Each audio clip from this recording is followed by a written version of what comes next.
Muy buenas tardes, bienvenidos un día más a Todo es Geopolítica, bienvenidos al programa en el que les contamos, explicamos y analizamos lo que sucede en el tablero geopolítico en estos momentos, muy pendientes de Europa, de los principales líderes europeos, dando luz verde poco a poco a Ucrania para que ataque en territorio ruso. Francia era la primera, Polonia ha ido después, Alemania parecía que se oponía, parecía que Alemania e Italia eran los únicos países que estaban en contra, ojo, porque Olaf Scholz, el canciller alemán, recula. Enseguida les contamos esto, miramos a las palabras de Emmanuel Macron, que ayer daba luz verde oficialmente a Ucrania para atacar en territorio ruso con sus armas, después de que en las últimas semanas, en los últimos días, se hable también del envío de instructores franceses a territorio ucraniano. Vamos a ver también la respuesta por parte del presidente ruso, Vladimir Putin. Ayer hablaba, advertía de graves consecuencias. Hablaba básicamente pues, de que vamos hacia un conflicto internacional en el caso de que se ataque a Rusia con armas occidentales. Miraremos también a Bielorrusia, se ha salido del Tratado de Fuerzas Convencionales en nada, en las últimas horas, en lo que apunta pues a un síntoma más, a un paso más en esta escalada que se está viviendo, pues que nos lleva prácticamente a un conflicto directo con Rusia. Enseguida vamos a analizar todo esto de la mano de los mejores expertos, pero antes miramos a la actualidad. Empezamos mirando a una última hora, empezamos mirando a Alemania. El canciller alemán Olaf Scholz ha sorprendido. Primero decía que no iba a permitir ataques a territorio ruso con armas occidentales, sin embargo ahora recula. Dice Scholz que Alemania no va a prohibir ataques ucranianos contra objetivos militares rusos. Afirma que Ucrania tiene permiso para defenderse. El canciller alemán Olaf Scholz y el presidente francés, como no, Emmanuel Macron, mostraron su apoyo conjunto a Ucrania durante un Consejo Franco-Alemán de Defensa y Seguridad celebrado este martes en Meseberg. Si bien el canciller alemán había dicho varias veces, de hecho se había mostrado bastante firme en cuanto a que Ucrania no utilizara armas occidentales para atacar objetivos rusos, ha dado un paso en dirección a la posición contraria, en dirección a Macron, en este tercer y último día de la histórica visita de Estado del presidente francés a Alemania. Ambos líderes han dejado de lado sus desacuerdos y han llegado a acuerdos sobre el divisivo tema de la defensa de la Unión Europea. El canciller alemán también ha sido más abierto en términos de ayuda militar a Ucrania, diciendo que a Kiev se le debe permitir atacar sitios militares dentro de Rusia, pero no otros objetivos. Un punto de inflexión para Berlín, ya que el canciller se haya mostrado muy reacio a permitir que Ucrania atacara a través de la frontera por temor a que pueda conducir a un conflicto directo con Rusia. Como saben, poseedor de armas nucleares, que por cierto lleva ya una semana realizando ejercicios nucleares con Bielorrusia. Europa sigue acercándose a un conflicto directo. Alemania, uno de los pocos países reticentes a que Ucrania atacara en territorio ruso con armas occidentales, da marcha atrás, recula y ahora da luz verde a Ucrania. El que lleva en esta posición desde el principio, sin duda, es el presidente francés Emmanuel Macron, que ayer hablaba de esta cuestión y decía que apoya que Ucrania utilice armas contra territorio ruso. Defiende esto tras reunirse con Scholz y dice que se le debe permitir a Ucrania neutralizar las bases desde donde lanzan los ataques rusos. Escuchamos a Macron. Alors comment on explique aux Ukrainiens qu'il va falloir protéger ces villes et au fond tout ce qu'on voit en ce moment autour de Kharkiv si on leur dit vous n'avez pas le droit d'atteindre le point d'où sont tirés les missiles? En fait on leur dit on vous livre des armes mais vous ne pouvez pas vous défendre. Donc nous on reste exactement dans le même cadre. On pense qu'on doit leur permettre de neutraliser les sites militaires d'où sont tirés les missiles, et au fond les sites militaires depuis lesquels l'Ukraine est agressée, mais on ne doit pas permettre de toucher d'autres cibles en Russie, et évidemment des capacités civiles ou d'autres cibles militaires. Quand c'est depuis des cibles identifiées en Russie que l'Ukraine est agressée, eh bien je pense qu'on doit pouvoir leur permettre de le faire si on veut véritablement retenir notre objectif. Et je crois pouvoir dire que factuellement nous ne sommes pas escalatoires en faisant cela, puisque c'est la Russie qui s'organise. Europa cada vez más volcada, cada vez menos división, cada vez más acuerdo en cuanto a que Ucrania puede utilizar armas occidentales para atacar territorio ruso, mientras hemos visto en las últimas horas una respuesta por parte del presidente ruso, por parte de Vladimir Putin, advertido, en este caso a la OTAN, sobre todo en concreto a los países europeos, de que deben tener muy claro, deben tener cuidado a la hora de hablar o tomar decisiones sobre los ataques a Rusia. Una advertencia después de la petición de Zelensky, que lleva varias semanas pidiendo utilizar las armas occidentales para atacar territorio ruso. Parecía una locura, pero cada vez está más cerca. Putin ha hablado sobre esta cuestión y ha vuelto a advertir de que están jugando con fuego al proponer que Ucrania utilice armas occidentales para atacar dentro de Rusia. Decía Putin que puede desencadenar un conflicto mundial. Ha vuelto a insistir en que la escalada constante puede acarrear graves consecuencias. Escuchamos al presidente ruso, advierte de esta forma a Europa. своего творчества.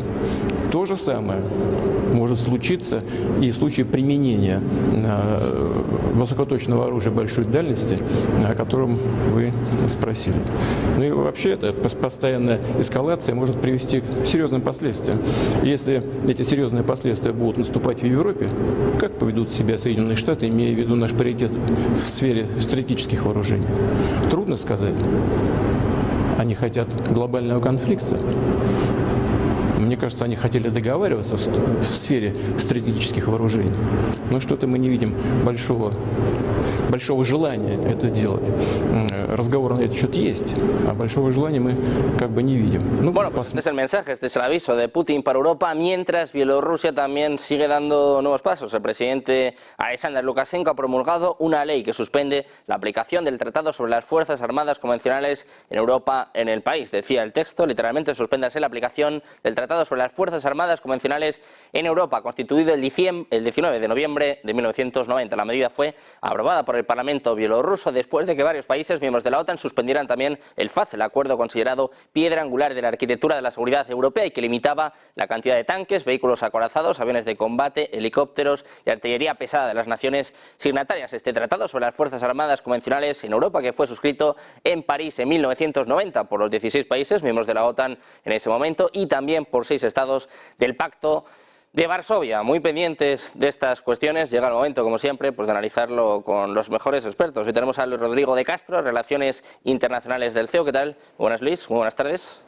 Hola, buenas tardes. ¿Qué tal? Un placer. Tenemos a Jesús López Almejo, investigador de CONACYT México. ¿Qué tal? Buenas, Jesús. Muy buen día. Sergio, un placer como siempre. Igualmente, un placer. Y tenemos a Diego Pitarch, profesor del Máster de Relaciones Internacionales del IBE. ¿Qué tal? Muy buenas, Diego. Muy buenas tardes. ¿Qué tal? Muy buenas tardes, Sergio. ¿Qué tal todo? Muy bien, pues con muchos temas que discutir durante los próximos minutos, durante la próxima hora, el foco puesto en Europa, no solo en las elecciones europeas que se acercan cada vez más, sino en los mensajes, en los pasos que están dando los principales líderes. Hablábamos de Macron, hablamos ahora también de Scholz. Alemania parecía de los pocos países que se oponían a que Ucrania pueda utilizar armas occidentales para atacar territorio ruso, pero después de reunirse con Macron también ha dado marcha atrás. Quiero preguntarte por esto, Diego, ¿qué está pasando en Europa y cómo de cerca estamos de un conflicto con Rusia? Parece que cada vez hay menos división, cada vez hay más acuerdo en que puedan atacar a Rusia con nuestras armas.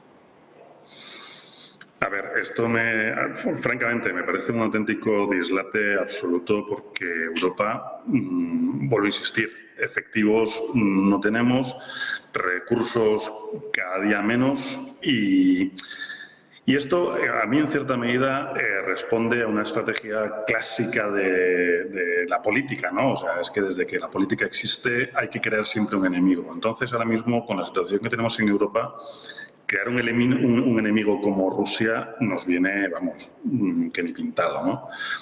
Tenemos que tener en cuenta que sí, que hemos estado apoyando de una manera, de indirecta, en unos países más, otros países menos, a Ucrania.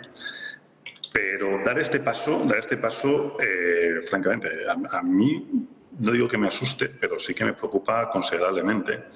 Tenemos que tener en cuenta que Putin, vuelvo a insistir, es un guerrero de paciencia, no es de impulsión, ¿sí? No es impulsivo, es de paciencia. Y Macron ha sido todo lo contrario, ha sido quien ha promovido todo este enfrentamiento y todo este avance que se quiere dar. Hay que tener en cuenta que ahora mismo, simplemente con el frente ruso-ucraniano, que tenemos más de 1000 kilómetros de frente, con los efectivos que tiene Ucrania, no puede, o sea, es una auténtica locura el tratar de meterte en territorio ruso. Si en este sentido Europa, vamos a decir Europa, que sí, Sergio, tiene razón, que a veces parece que está como más sumida en ese sentido, pero yo creo que es más el calentón del momento. Yo creo que en cuanto se den cuenta que realmente es que ni por infraestructuras europeas podemos llegar a una Rusia, empezarán a retroceder, empezarán a recular algunos de estos políticos, porque al fin y al cabo es que, de verdad, no sé, de donde no hay, no se puede sacar. Y ahora mismo, un enfrentamiento de la Unión Europea con los efectivos que tenemos, con los recursos que tenemos, con la idea de guerra que hay ahora mismo en Europa, francamente, yo no sé quién va a defender a quién y con qué razón de qué. El ideal ese de antaño, de tal, ahora mismo está desaparecido y ni se le espera ni se le ve. Entonces, en ese sentido, ¿hacia dónde vamos? ¿No? Como digamos, quo vadis, ¿no? que dirían los romanos, ¿no? ¿A dónde vamos? Francamente, creo que es un auténtico dislate y es una creación política de la búsqueda de un enemigo común para intentar solventar algo que no sé muy bien qué es dentro de Europa, que prácticamente las elecciones del día 9, si mal no recuerdo, no lo va a solventar. Entonces tenemos que crear un algo que realmente trate de unirnos, pero creo que va a ser todo lo contrario. Vamos a gastar lo que no tenemos. Me parece un auténtico dislate. Bueno, pues así está la situación en Europa. Mientras tanto, como estamos contando, ¿no? Parece que cada vez hay más acuerdo, cada vez son más países los que se suman a esta cuestión. Ya no son solo los bálticos, ya no es solo Polonia, ya no es solo Francia, ahora también es Alemania la que se suma a esto. Y mientras tanto, Jesús, Estados Unidos parece el bueno, ¿no? Mientras tanto, Estados Unidos, mientras tanto, Biden parece que es el único que se opone a que se ataque a Rusia con estas armas y parece, no sé qué piensas tú, Jesús, pero parece que Estados Unidos está encantado, ¿no? Con la idea de que Europa se mete en una guerra con Rusia y ellos, mientras tanto, pues a reconstruir todo, ¿no? También a hacer negocio de esto, porque es verdad que Biden está más calladito que nunca. No sé si tú tienes también esta sensación o igual soy solo yo. Así es, mi querido Sergio. Estados Unidos está logrando lo que se ha propuesto desde un principio, hundir a Europa, y los gobernantes europeos, encantados de la vida, están dando ese paso de hundirse solos porque, como bien dice Diego, efectivamente Europa no está preparada para un combate ni de gran magnitud, ni de gran escala, ni de larga duración.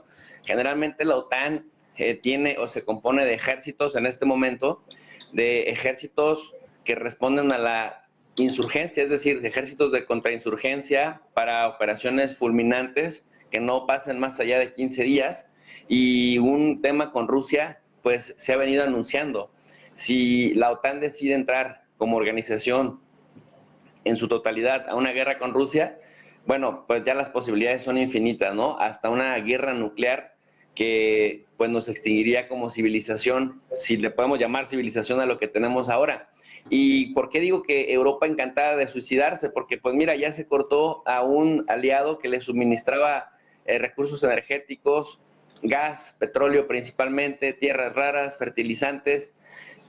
Buena parte del equilibrio y del éxito económico de Europa en los últimos 30 años dependía de la fuerza que Alemania impulsaba hacia adelante, y Alemania decidió, vamos, ni siquiera investigar quién le saboteó el Nord Stream.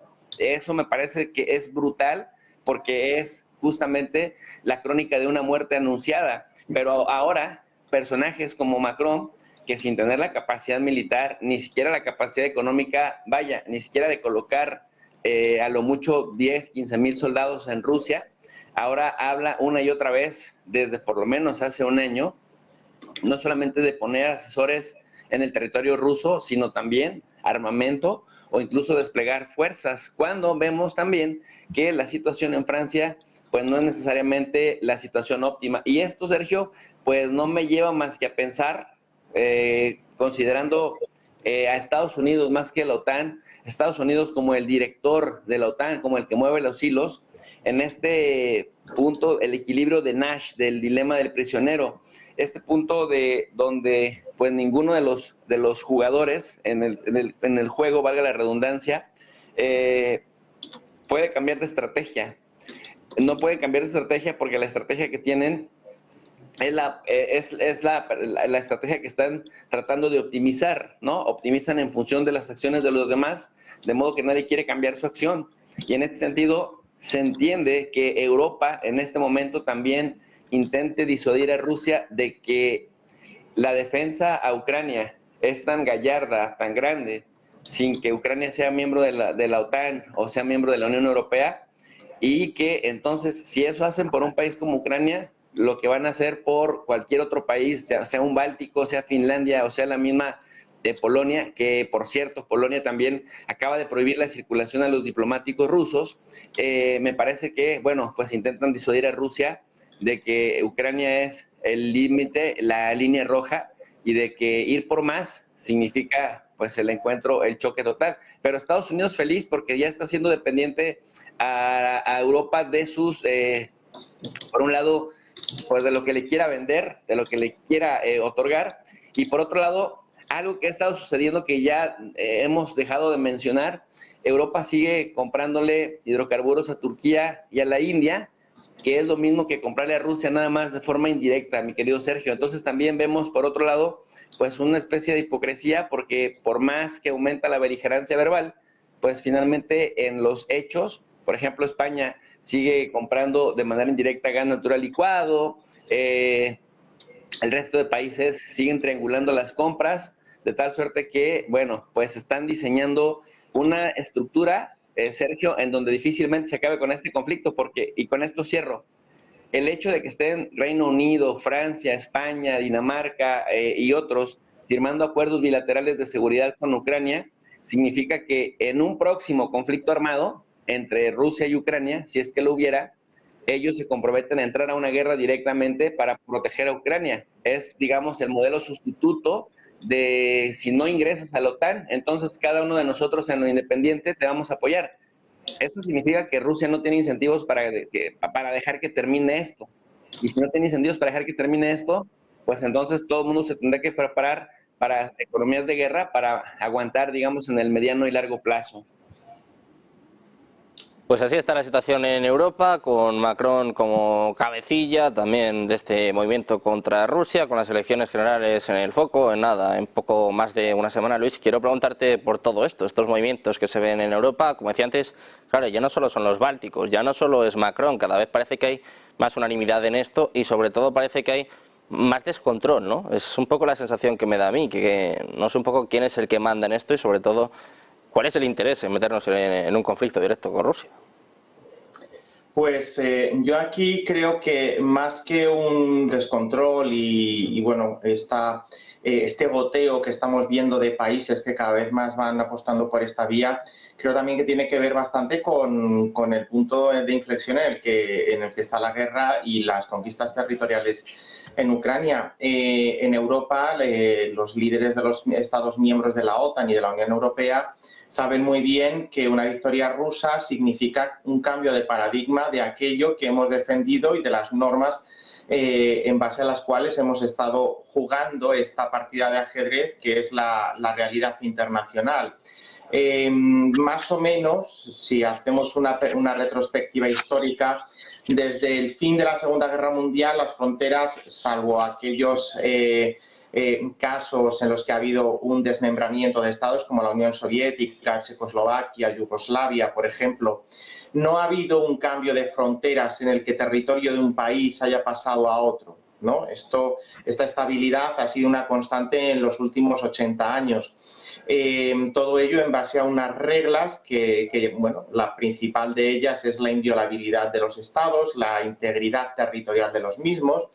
Y todo esto en caso de que Rusia empezó en el 2014 con la intención de hacerse con Crimea de aquella manera, pero si Rusia se sale con la suya y Rusia le acaba pegando un mordisco al territorio de Ucrania y acaba asimilando como territorio ruso de pleno derecho todas esas regiones que ha ido conquistando, pues es un ataque frontal, tan frontal que dinamitaría todo este sistema internacional que ya digo es el que ha ido imperando en estos años, ¿no? Con sus más y sus menos, sus conflictos. No es una situación idílica, por supuesto, pero es la situación que hemos tenido en 80 años. ¿Qué escenario se puede abrir de darse esta asimilación de Rusia, esta conquista de Rusia de territorios en Ucrania? Pues es un terreno desconocido, ¿no? Es más o menos lo que la Unión Europea vivió cuando estaba el Brexit, que bueno, se adentraba en una tierra de nadie y eso pues causa miedo, ¿no? Causa siempre temor. Y en el caso de la sociedad internacional, a una escala todavía más global, pues hay numerosos ejemplos que podrían venir en cadena, pues por ejemplo Taiwán, sí que es verdad que hay intereses, pero dejando un poco estos intereses cruzados, lucha de potencias, rivalidades de poder, cuestiones territoriales que a día de hoy se plantean en los 5 continentes de territorios que tienen minorías nacionales de otro estado en el suyo propio, pues podría llevar a una situación de reclamaciones territoriales constantes, ¿no? Y no solo eso, también la posibilidad de que Ucrania caiga o que Ucrania se parta. Algunos están proponiendo también la imposición de una especie de paralelo 38, como ese que creó las dos Coreas, pues que se creen dos Ucranias, una filorusa y otra filoeuropea. Bueno, pues todo esto, ya digo, supone darle la vuelta a toda esa amalgama de normas, de paradigmas, de estándares que hemos venido aplicando, y la inestabilidad pues genera también incertidumbre. Tenemos la conferencia de paz organizada por Ucrania en Suiza en breve, con lo cual también es una manera de ir recabando apoyos, de hacer ver que Ucrania no está sola, sino que tiene de su parte a todos los países del ámbito OTAN, del entorno de la Unión Europea, y las elecciones al Parlamento Europeo, que también las tenemos aquí ya a la vuelta de la esquina. Y en el caso de Estados Unidos, por enlazar con el último actor que mencionabas, que Biden estaba muy callado, algunos serían un poco maliciosos y diría que a lo mejor el hombre pues está de lo suyo, ¿no? Pero Biden tampoco puede salir muy a la palestra y exponerse demasiado, porque Biden tiene elecciones en poco más de 6 meses, tiene un debate con Trump a finales de junio, en un mes prácticamente, se juega la reelección y, bueno, esto que se dice siempre, ¿no? Los ciudadanos en Estados Unidos votan, pero realmente pues lo que pasa ahí nos afecta a todos, ¿no? Por tanto, Biden, que no anda muy holgado en las encuestas, tiene que andarse también muy con pies de plomo para no pegar un patinazo en ningún sentido, si es que todavía tiene algún tipo de aspiración, o aspiración real me refiero, de continuar en la Casa Blanca. Bueno, pues pendientes también de las elecciones en Estados Unidos, como saben tendrán lugar en el mes de noviembre. Vamos a mirar a Rusia, al presidente ruso, a Vladimir Putin, después de todas estas amenazas, después de todos estos movimientos por parte de Europa. Ayer salía al paso el presidente ruso, que advertía directamente a Europa, hablaba de graves consecuencias, hablaba de un conflicto internacional, de que Europa está jugando con fuego. Claro, llevamos tiempo hablando de esto, ¿no? De la paciencia que está teniendo Rusia, de la paciencia que está teniendo el propio Putin, que parece pues un poco en la línea de Biden, ¿no? Que están un poco callados a expensas de lo que pueda suceder. Pero te quiero preguntar por esto, Diego, ¿hasta dónde va a llegar la paciencia de Rusia? Y si en cualquier momento vamos a ver un ataque, porque claro, por ejemplo, si miramos a países, Francia, Reino Unido, Polonia, es que están prácticamente involucrados de facto en el conflicto, ¿no? En cualquier momento puede haber un error, un incidente y desencadenar un conflicto mundial.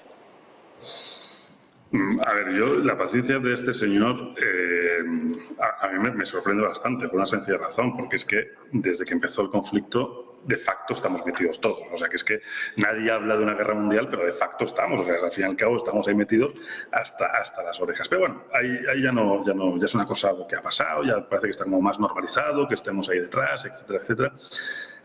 Pero es que este paso, obviamente, a Putin pues le toca un poquito más la moral, obviamente, ¿no?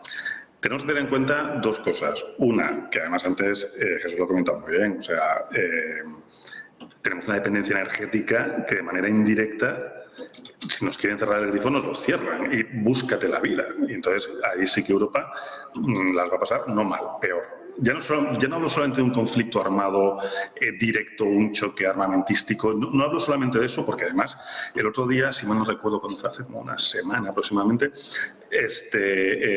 Putin hablaba también de utilizar armas nucleares tácticas, ¿no? O sea, que al fin y al cabo son armas que bueno, son no convencionales, obviamente, tácticas que podían llegar a muchos puntos de Europa sin hacer un estropicio del típico hongo que conocemos de toda la vida, ¿no? Pero bueno, son armas que tienen y son armas a las que tendríamos que enfrentarnos. Y no es por nada, sí, es verdad, tenemos potencias nucleares en Europa. Compáramelas.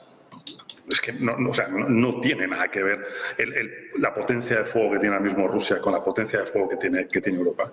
Entonces, ya no hablaríamos solamente, como comentaba antes, un conflicto directo armado. Estaríamos también hablando de un conflicto económico. Es que si esto se prolonga, llegamos al invierno que viene, el invierno que viene un poquito crudo, ya podemos buscar árboles para quemar. porque la vamos a pasar energéticamente muy mal, o podríamos pasarlo muy mal. Evidentemente, esto es como yo siempre he dicho, esta situación es en cierta medida una pataleta a efectos de que han intentado ponerle todas las trabas habidas y por haber a Rusia, y Rusia, su economía no ha hecho más que crecer y la nuestra no ha hecho más que menguar. Entonces, claro, ante esto que dices, bueno, pues es el enemigo, vamos contra él, tal. Ojo, que yo siempre digo que el dato es el que habla, no es el dato, yo creo que es muy claro y son datos que tienen una lectura para todo el mundo, ¿sí? Pero la realidad es esa, la realidad es que su economía va bastante bien. Entonces, en ese sentido, ¿qué necesidad tiene Putin ahora mismo de atacar? O sea, sí, las amenazas le vienen, pero también dice, oye, sí, tú amenázame, que yo tengo lo mío. Tengo lo mío y es bastante más grande que lo que tú tienes. Entonces, no me toques mucho la moral. Yo creo que Putin es paciente, es muy paciente, pero yo creo que ya, si tocan directamente al ruso, ya le estamos dando una excusa espectacularmente buena para que pueda hacer todavía más. Porque no nos olvidemos, el crecimiento, y lo hemos comentado en alguna otra ocasión, en alguna otra tertulia, Sergio, si te acuerdas, el crecimiento del sentimiento patrio ahora mismo en Rusia es la pera. Hay gente que va en contra, obviamente, ¿de acuerdo? Eso ocurre en todos los países, ¿sí?, de Putin. Pero el sentimiento patrio, desde que está Putin, ha crecido una auténtica barbaridad. Yo digo que como Europa se le ocurra tocar a un solo pueblo en ruso, que sea que realmente que es desde tropas europeas, etcétera, etcétera, es la excusa perfecta para que Putin se le acabe la paciencia y diga, vamos con todo. E insisto, no solamente de la perspectiva armamentística, sino también de la perspectiva económica. Y nos pueden hacer mucho, pero que mucho daño, ¿eh? Bueno, pues pendientes también de esta guerra económica, un poco de las decisiones que vaya tomando Rusia, después de las sanciones también, que llevamos tiempo. De hecho, está a punto de aprobarse el 14º paquete, si es que Hungría lo permite, que Hungría también está ahí, bueno, pues poniendo un poco las cosas sobre la mesa. Te quiero preguntar por esto, Jesús, te quiero preguntar por esta advertencia de Putin. ¿Cómo de serio nos lo tenemos que tomar? Dice que estamos jugando con fuego, que estamos muy cerca de un conflicto internacional.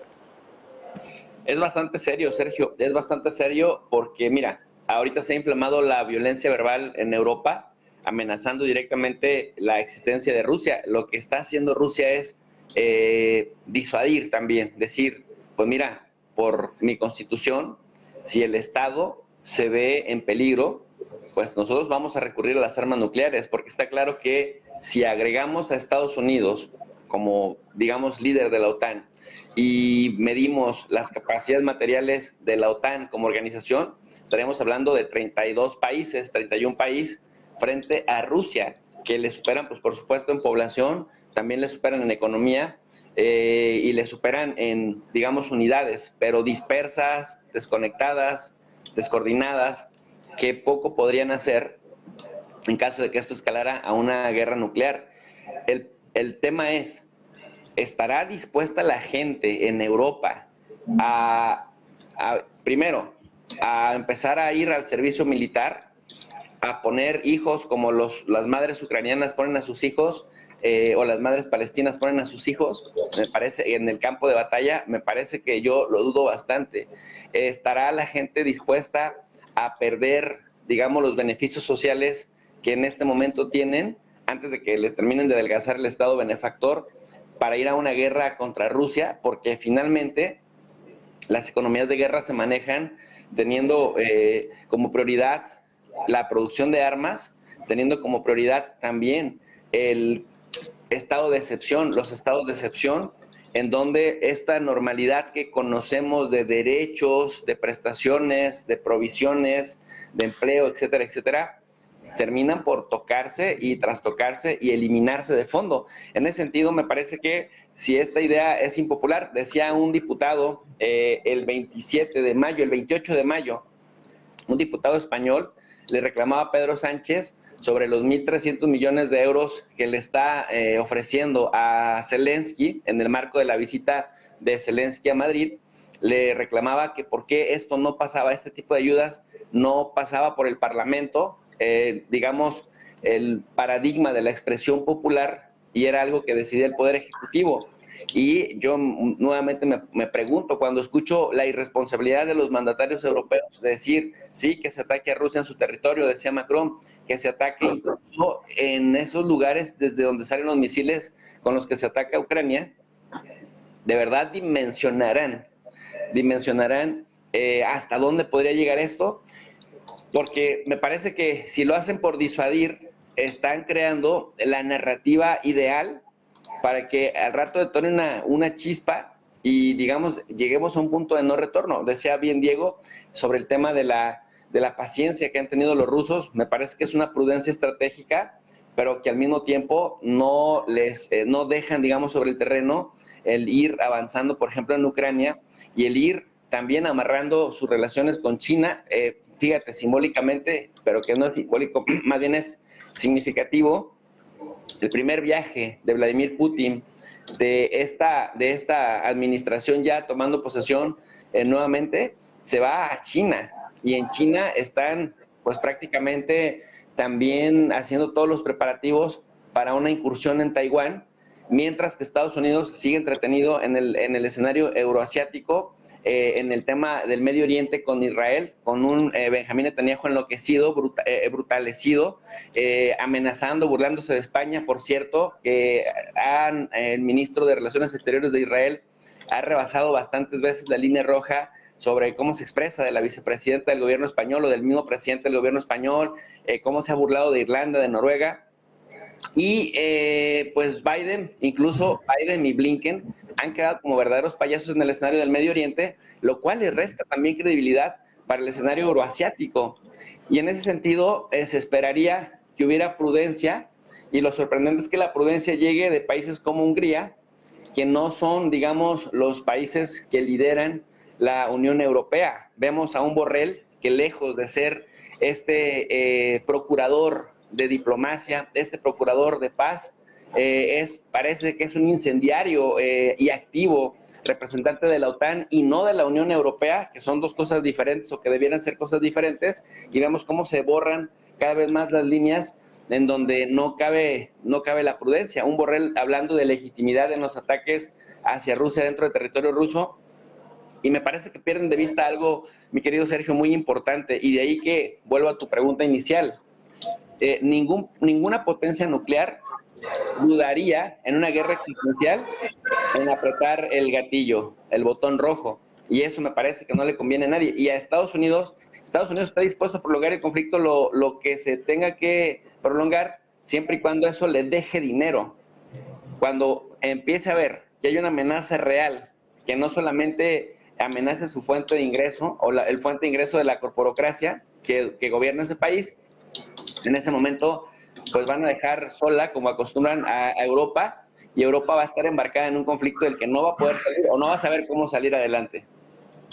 Ya advertía precisamente en este sentido Jesús a Ucrania que no atacara refinerías rusas, o sea que cuando le tocan el bolsillo a Biden, a Estados Unidos, parece que, bueno, pues que las cosas se clarifican, ¿no? Se pone un poquito más seria. Por esto te quiero preguntar, Luis, ¿cómo valoras, cómo calificas este mensaje por parte del presidente ruso, que quizás uno de los mensajes más directos hacia Europa, ¿no? Hablaba de la OTAN, de Occidente, pero hablaba de países pequeñitos. Yo pensé que se refería a los bálticos, pero vamos, es evidente que sobre todo se refiere a Europa. ¿Se refiere, perdón? A Europa, no, sobre todo a Europa en general. Yo pensaba que sobre todo a los países bálticos, porque decía que eran países pequeños, pero con mucha concentración de población. Pensaba que iban por ahí los tiros, pero vamos, habla de Europa. Bueno, claro, es que si comparamos, lo decían mis dos compañeros antes, es que, claro, si comparamos Europa con la superficie que puede tener Rusia, la capacidad que puede tener Rusia o Estados Unidos, pues Europa, tomado de manera individual, cada Estado miembro, es casi insignificante. Por supuesto, los bálticos son todavía más reducidos, de una capacidad que no, vamos, que es que no tienen ni punto de comparación con la milésima parte de lo que puede tener Rusia. Yo aquí también, claro, estamos viendo cómo Putin se envalentona y parece ser que el territorio ruso es inviolable, pero también, o igual de inviolable era el territorio ucraniano. Europa no está atacando, o la OTAN o la Unión Europea no está atacando directamente a Rusia. Pues sabemos que eso supondría la respuesta rusa y la activación de las cláusulas de defensa colectiva. Es Ucrania quien está dirigiendo los ataques hacia territorio ruso y lo mismo que vale para el territorio ucraniano o lo mismo que vale para el territorio ruso debería valer para el territorio ucraniano. Putin, claro, está crecidísimo, viene de las elecciones que ha tenido, el patriotismo, lo mencionabais, en su cuota más alta, es un líder carismático, no tiene quien le haga sombra, por lo menos que se sepa, porque si no ya se encargará de que deje de serlo. No tiene un competidor por el poder, porque el sistema autocrático y todo lo que ha construido a su alrededor hace que la competencia o que quien pueda desafiar o postularse a ser el reemplazo de Putin, pues bueno, esto no existe, no se da. Y además tenemos, por el otro lado, una Europa que no habla con una voz única, aunque lo ha intentado en repetidas ocasiones. El Tratado de Lisboa intentó paliar esto un poquito con la creación de la figura del alto representante para la política exterior, que también es miembro del Consejo y une en su persona varias dimensiones, ¿no? Pero a pesar de todo ello, Europa no tiene una voz unida siempre, ni una voz capaz de expresar la posición de los 27 Estados miembros, y más cuando entre ellos hay gobiernos tan dispares como el de Meloni en Italia, el de Orbán en Hungría o el de Scholz en el otro extremo contrario, ideológicamente hablando, o en el caso español, ¿no? Los gobiernos más de centro-izquierda o izquierda en coalición con la izquierda radical. Por tanto, esa imposibilidad hace que Europa también vea mermada su capacidad de protagonismo en la escena internacional, su capacidad de proponer y de liderar esa respuesta, por lo menos diplomática o por lo menos en el ámbito de las relaciones pacíficas, las conversaciones de paz, o la propuesta de determinadas acciones enfocadas a las negociaciones de paz en Ucrania. Por tanto, esto es la realidad que tenemos y ante, bueno, ya lo decían, ¿no? Divide y vencerás. Cuando quien tienes enfrente pues está dividido en 27 fragmentos, independientemente de las divergencias que pueda haber entre ellos, en 17 fragmentos que, como digo, comparados con el potencial ruso, lo decíais también antes al hablar de las armas, claro, en Europa hay estados con armamento nuclear, Francia, también el marco OTAN, el Reino Unido, pero si comparamos los arsenales que tienen unos y otros, es que son irrisorios. Por tanto, es lógico que Rusia, ante esa otra parte dividida, está Estados Unidos, pero también Estados Unidos hemos visto, y no solo durante el mandato de Trump, que los intereses de Estados Unidos y los de Europa no siempre van alineados y no siempre van a la par. Por tanto, ante esta división, ante esta multiplicidad de pareceres, de voces, de cambios de opinión, que además pueden incluso variar con los cambios de gobierno, lo hemos visto en Eslovaquia, lo hemos visto en Polonia, que hay matizaciones no respecto a Ucrania en el caso polaco, pero sí en el caso eslovaco puede haberlas. Bueno, pues todo esto hace que obviamente pues Putin se sienta más fuerte todavía y sea capaz de bueno, pues decir, oiga, no, tengan cuidado porque yo sigo siendo segunda, tercera potencia mundial, tengo un armamento nuclear que muchos de ustedes no pueden ni siquiera soñar. Mis tropas son capaces de conformar una fuerza militar de millones de personas, cosa que eso, también lo mencionaban antes no sé quién de los dos, pero claro, vivimos en sociedades que no tienen ya servicios militares obligatorios, que la población no está militarizada, que ni siquiera sabe cómo coger un arma o desenvolverse en situaciones un poco de conflicto. Por tanto, es lógico que Putin entienda que esta demostración de fuerza verbal, afortunadamente sigue siendo solo verbal, bueno, pues puede hacerse y puede suponer un elemento de presión más para Europa. Pero dicho esto, yo creo que, un poco por cerrar como he empezado, lo que vale para el territorio ruso tiene que valer también para el territorio ucraniano, y en una guerra, pues si un bando ataca el territorio del otro, pues estamos en una guerra. Bueno, pues pendientes de la deriva de este conflicto, quiero hablar también sobre un hecho que ha tenido lugar durante los últimos días, sobre todo después del pasado fin de semana. Hablamos ayer de esta cuestión, este ataque a la defensa nuclear rusa. Hablábamos de cómo, bueno, daba motivos para que se activara la doctrina nuclear. Estamos hablando de lo cerca que estamos de un conflicto, de lo cerca que estamos de una guerra nuclear. Ayer contábamos un ataque que tuvo lugar el pasado jueves. Ojo, porque además hay más informaciones acerca de otro ataque el domingo. Básicamente lo que pasó es que cegaron el escudo nuclear de Rusia, al menos por unos minutos. Es un ataque por parte de Ucrania, es un ataque con misiles ATACMS, por lo que se empieza a deducir. O sea que, vamos, es evidente, ¿no? Son misiles suministrados por Estados Unidos. Quiero preguntaros por esto, porque claro, estamos hablando de las declaraciones de Europa, de la respuesta de Putin, pero es que estamos pasando cada vez más de las palabras a los hechos, ¿no? Sobre todo, hombre, atacar este radar de alerta temprana de Rusia, no sé yo si es la mejor idea, Diego, no sé qué piensas tú, pero a mí me parece la mayor provocación que ha tenido lugar hasta ahora. No sé. Sí, es no solamente la mayor provocación, sino yo creo que aparte son los coletazos en este sentido, pues creo que antes lo comentaba Jesús o Luis, los últimos coletazos de la administración Biden de apoyo a Ucrania. O sea, tenemos que tener en cuenta que efectivamente en noviembre son las elecciones en Estados Unidos. Si todo va como aparentemente va, Biden saldrá de la Casa Blanca y entrarían entonces los republicanos. Es como si vas volando y de repente te encuentras un muro y se va a caer ya todo. O sea, en ese sentido yo creo que se va a retirar directamente Estados Unidos de un conflicto de estas características, porque o sea, yo creo que ya le han hecho todo el daño que se le puede hacer a Europa, ya está más que hecho, y es simplemente una retirada en este caso por parte de Estados Unidos. ¿Qué ha sido el mayor ataque? No solamente el mayor ataque, sino la mayor amenaza, vamos a decir, alcance al que han podido llegar. Sí, desde luego éxito no se lo vamos a quitar, pero es que hay que tener en cuenta que se cuentan los éxitos de Ucrania, no se cuentan los éxitos de Rusia. O sea, estamos hablando que realmente los medios, en términos generales, hablan casi siempre de esas bondades, pero ¿y qué pasa con el resto? Yo no digo que haya sido un ataque directo, en este caso desde Ucrania, sino para mí ha sido un ataque más de Estados Unidos hacia Rusia. Lo que pasa es que, claro, evidentemente utilizamos el muñeco de trapo de Ucrania pues para ponerlo en medio, pero desde luego es una, ¿cómo diríamos?, una provocación en toda regla, como habíamos comentado antes, Sergio, una provocación que esto evidentemente Putin no lo va a dejar pasar. Hablamos de 1000 y pico de kilómetros, como he comentado al principio, de frente, y por algún sitio se lo van a cobrar.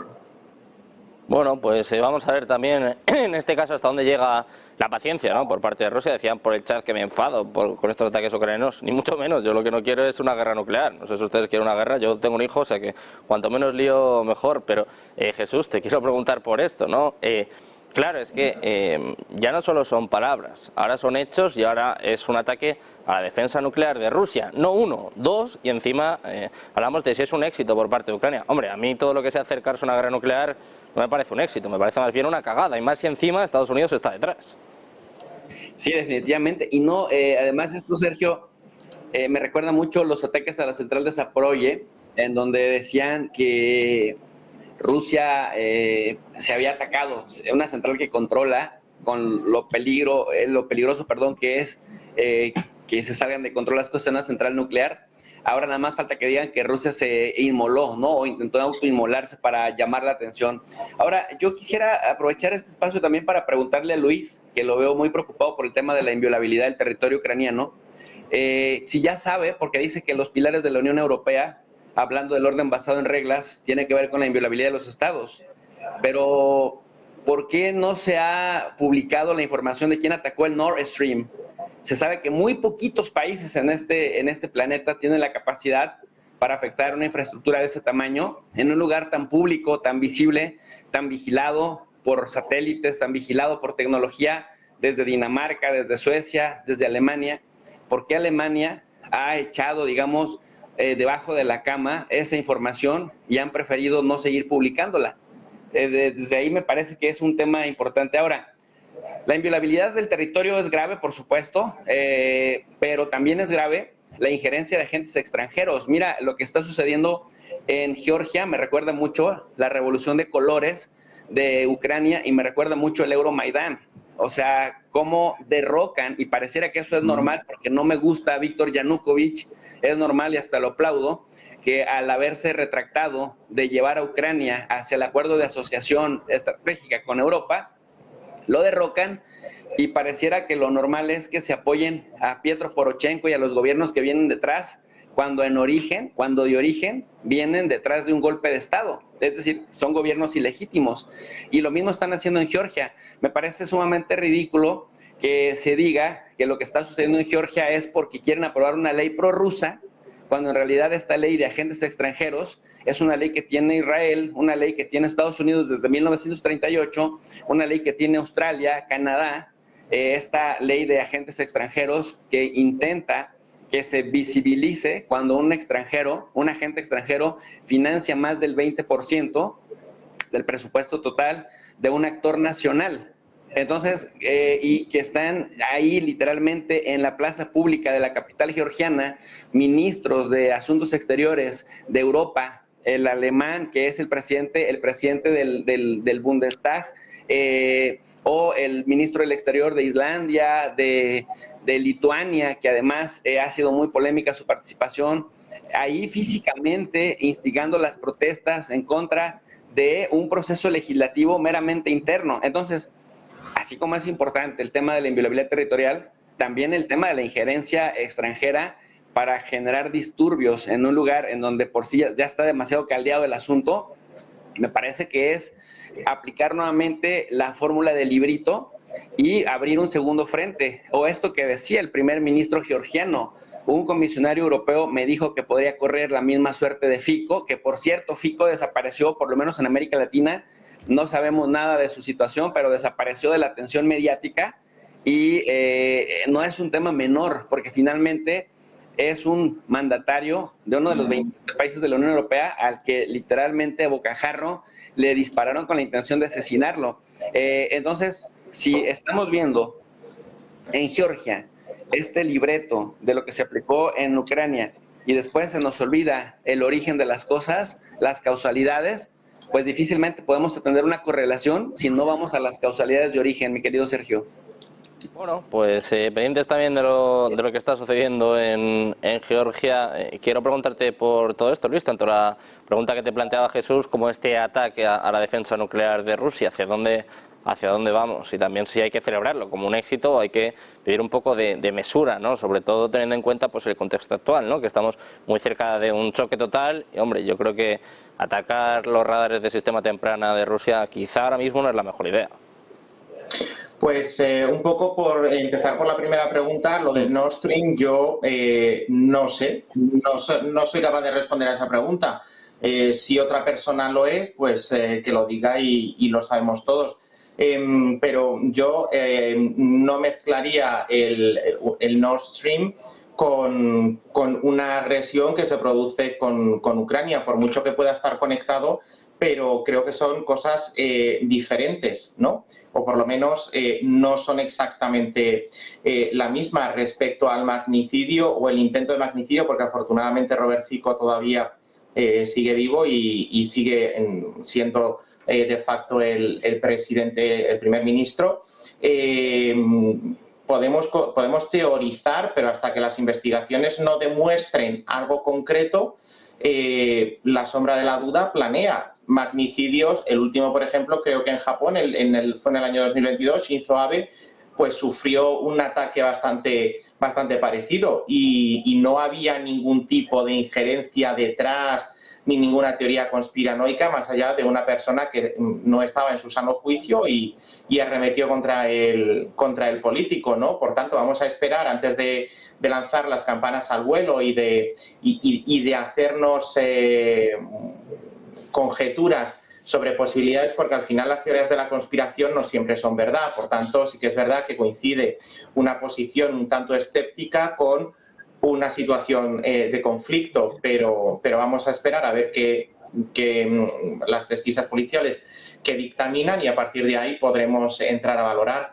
Y respecto a Georgia, yo tampoco quiero olvidarme de que Georgia fue el germen de lo que está pasando en Ucrania. En el año 2008 las tropas rusas entraron en Georgia, desmembraron el país, el caso de Osetia del Sur y Abjasia, que de facto siguieron el mismo camino que el Donbass, fueron sometidas a referéndums ilegales. Rusia las reconoció, no las asimiló, es la diferencia, así que las reconoció como sujetos independientes, estableció relaciones diplomáticas, concedió la nacionalidad rusa a su población y todo ello con un desequilibrio también muy grande de fuerzas, ¿no? Porque si comparamos las capacidades de Georgia con las de Rusia, pues al final es como un matón de clase en el patio del colegio metiéndose contra el más indefenso. Por tanto, en Georgia esto lleva esta tendencia, todo precisamente por un intento de acercamiento después de esa revolución de colores que comentabais en el año 2008. Desde hace 16 años estas fuerzas, este toma y daca, este tira y afloja se lleva produciendo en Georgia, con sus altibajos, por supuesto, pero Georgia es de los países del Cáucaso el que, por así decirlo, tiene una visión más virada hacia lo que podría ser la Unión Europea, la OTAN incluso, y de hecho la ocupación rusa y la guerra, que sí que es verdad fue una guerra breve, pero fue una guerra y una agresión, una violación de su integridad territorial también, se produjo porque, bueno, llegó a plantearse y aplicar a la membresía de la OTAN, ¿no? Por tanto, Rusia quiere también tener controlado aquellos territorios, sobre todo que formaron parte de la Unión Soviética, que sigue considerando suyos, o por lo menos que deberían estar bajo su influencia, y esto no lo permite. Respecto a lo demás, bueno, pues las cosas se calificarán como se tengan que calificar. Esta ley, pues si es el Parlamento georgiano el que la tramita, el que la aprueba, pues me parece perfecto. Pero también hay que tener en cuenta que no todo es anti-Unión Europea o anti-Rusia. Georgia será lo que quiera ser, pero sí que es verdad que tiene una vocación europeísta, una vocación más atlantista, ¿no? Por lo menos en parte de la clase política, y es un sentimiento que es compartido por parte de la ciudadanía.